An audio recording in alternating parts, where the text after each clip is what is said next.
market. I don't know if you've heard of this. Free trade agreement between North America and the European Union, and it's going to be on the 4th of October. So you've got a bit of time, and you'll be kept informed. Quickly followed by Ecosocialism 2013 in Manchester. Through on the following day, 5th of October. So, yeah. Can you repeat that? What, Ecosocialism? Ecosocialism 2013 in Manchester on the 5th of October, the day after our event against US-EU trade agreement. Okay. Okay, so yeah, we're going to start the questions and answers session. So we'll try and keep it. Have we done such nice speeches that you now all sit on the right hand? The next less.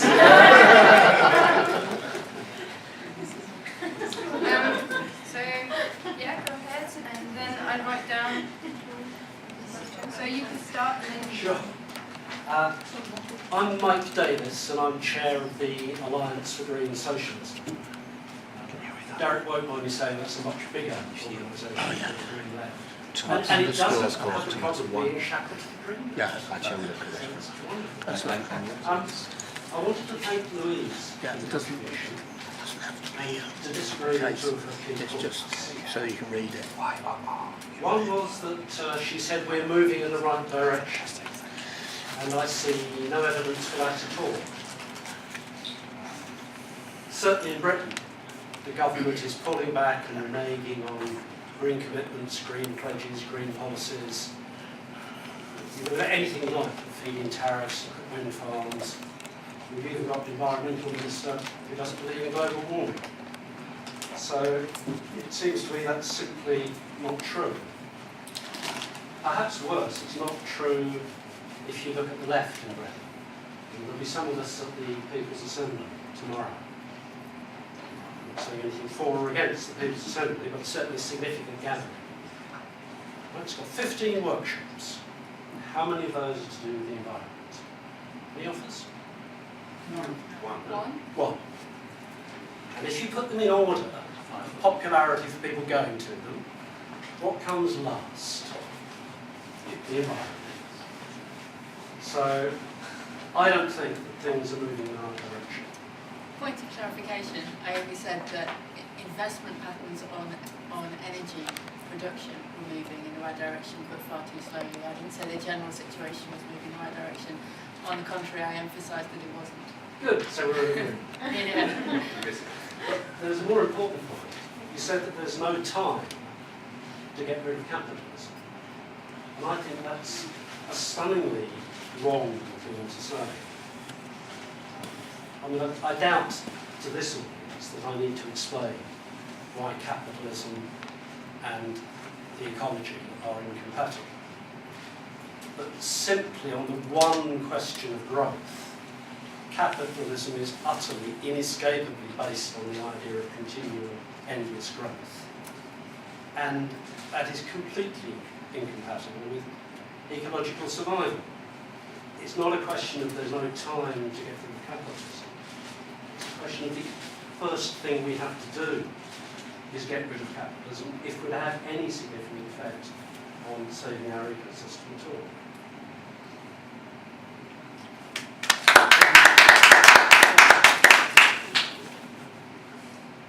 Did you have a specific question to ask? Yeah, I want to know if Louise agrees with that or not. She's helpfully agreed with my first point, which was due to a massive misunderstanding on my part. I think the point I was, I mean, you'll know that Greenpeace isn't a political party, and we label ourselves socialist. We work with parties and groups from across the political spectrum. We want to seek agreement wherever we can.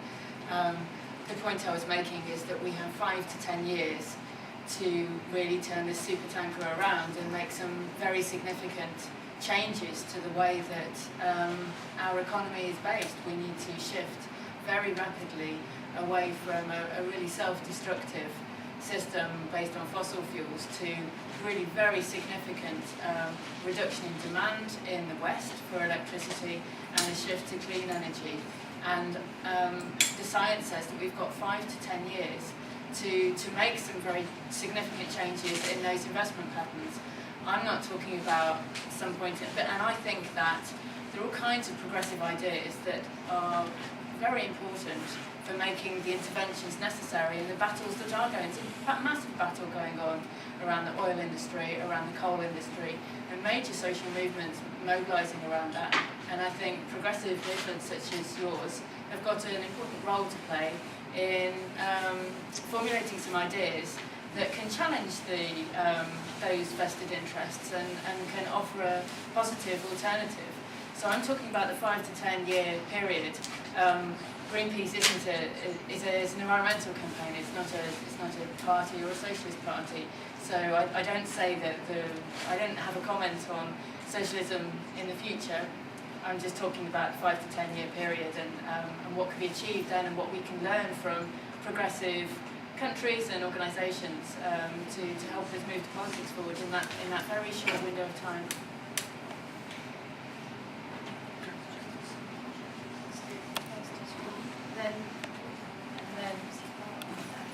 Next question. Yeah, the question is following the conversation we had during the break. It's about nuclear energy, and I mean 15 years ahead. It seems quite impossible to eliminate it, no? And in France, for instance, we've got massive problem within the left with this issue. Part of it is not really willing for political, economical reasons to evolve quickly. Could you elaborate a little bit on that?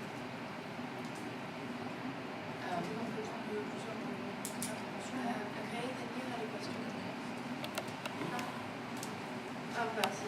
What? L'un de deux. Okay. Maison.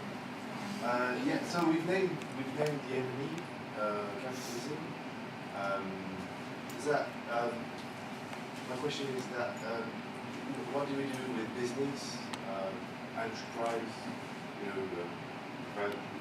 word social enterprise, so how do we fight capitalism with its own weapons?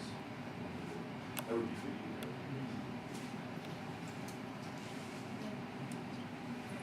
Well, my question is actually going to be for me, but she's left. She emphasized on the 99% as 1%, and I really like the 99% movement and the Wall Street and St. Paul's here and everything. I really felt really proud when that happened. But then you go back home, and where you're from, it's this sort of middle class kind of. You talk about it and you find it good, but you don't do anything. And I wonder if the 99% isn't cut in, classes itself. And how do you propose that we change that and make it a unity? Because if there are truly 99% of the world that unite together, then surely that can be broken down. But how? I feel like everyone's at the moment is, whilst feeling part of it, kind of like keen on keeping their own what they've got so far. And how do you propose that 99% can finally come together and carry on the information? So that was Alex and then Natalie, and I propose that we stop after 5 questions to give the time to answer, and then around 4 questions. So yeah, I've got a sort of double question. So the first one will probably be for Louise, and maybe to come back on the previous question. So maybe it's easier to have a global answer on your side. But when we think, we have the presentations tonight, and I think it's very good to have a political objective and aim. But on the daily life, as you mentioned, after citizen movements, we come back at home and we say, bloody hell, I'm going, to have these activities that support the capitalist movement. So what do you think, for example, of organizations like Ecosocialism, that are suppliers of energy, of gas, electricity, etc. And do you consider supporting those companies, even though they're business companies, that are designed to make profit? Would you support that kind of organization? And the same question with banking. when we look at an organization like Move Your Money, they always do ranking of bankings, and you see that Barclays, HSBC, RBS, Nationwide always come at the very bottom or top. I don't know how they rank. Anyway, the worst banks, but most of us sort of bank with them. So that's my question to you. Do you support organizations like Cooperative Bank or Triodos, etc.? The second question is a bit less UK. Sorry, it's really for you, Corinne, I think.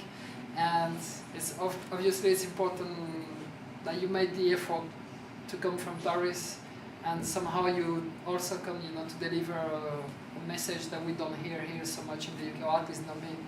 But there was this sort of common platform, common conference that happened on Sunday last week, Sunday 16th, June 16th, when we had the Gauche sort of meeting with other political organizations, including the Socialist Party, Europe Ecology, and I would like, if you have some comments or if you could give us some indications of what happened there, but most of all, what sort of next step could be seen in the next year, taking into consideration the fact that we've got European elections in May 2013, I believe. Thank you. 14, thank you. The 22nd, it's linked to the discussion we had with Luis and as well with you. It's more informative about what's happening with ETF in France and in England on nuclear and all this kind. That's very new for me, and I want to know more.